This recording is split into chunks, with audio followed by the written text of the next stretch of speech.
What if I told you that a man could be surrounded by hundreds of people every day, laugh the loudest in every room, and still feel completely alone?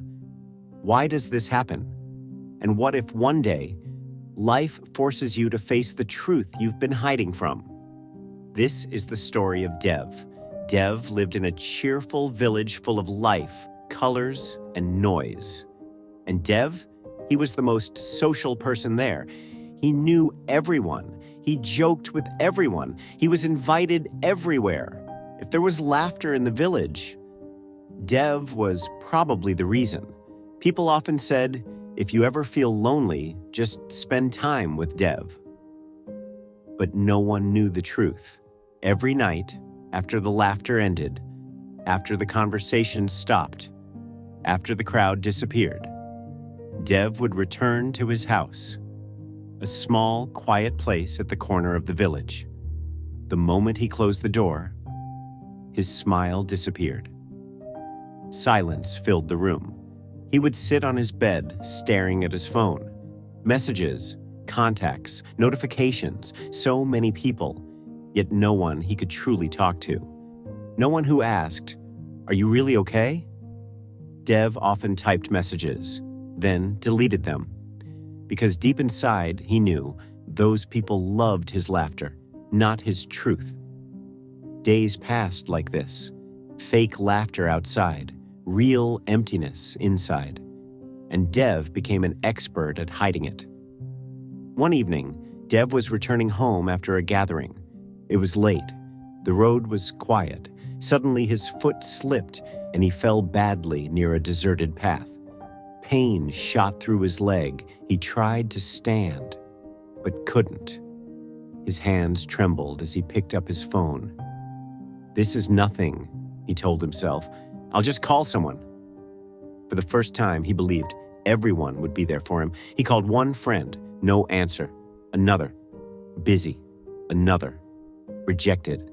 Again and again. The smile on his face slowly faded. Minutes passed. The night grew darker. And so did the truth. For the first time in his life, Dev realized he wasn't surrounded by friends. He was surrounded by moments. And moments don't stay. A stranger passing by finally helped him and took him home. But something inside Dev had already broken. After he recovered, Dev changed. Not suddenly, but deeply. He stopped going to gatherings, stopped forcing conversations, stopped being the happy man everyone expected. And one morning, without telling anyone, Dev left the village. He walked far until he found a quiet place near a forest. There was nothing there except a small abandoned hut. No noise, no people, no expectations. Just silence. At first, the silence felt unbearable. No laughter to hide behind, no distractions, just Dev and his thoughts, the thoughts he'd been running from for years. He felt restless, uncomfortable. He even thought of going back, but something inside him whispered, "Stay." Days turned into weeks. Slowly, the silence no longer felt heavy. It felt honest. For the first time, Dev started understanding himself, his fears, his loneliness, his need for approval. He realized he was never alone because people left him. He was alone because he never showed who he really was. One afternoon, Dev noticed an old lady living nearby. She lived in a small hut, even simpler than his. Yet she always smiled, calmly, peacefully, as if she needed nothing. Curious, Dev went to her. "Don't you feel lonely living here?" he asked. The old lady smiled. "Lonely? I used to feel that when I was surrounded by people." Dev was shocked. How can someone feel lonely around people? She looked at him and said, "Because I was pretending. Just like you." Dev froze. "You tried to be liked by everyone, so you forgot to be real with anyone." She continued, "You filled your life with noise, so you never had to face your own silence. And now that you're here, You're finally meeting yourself." Dev's eyes filled with tears. "Then what should I do?"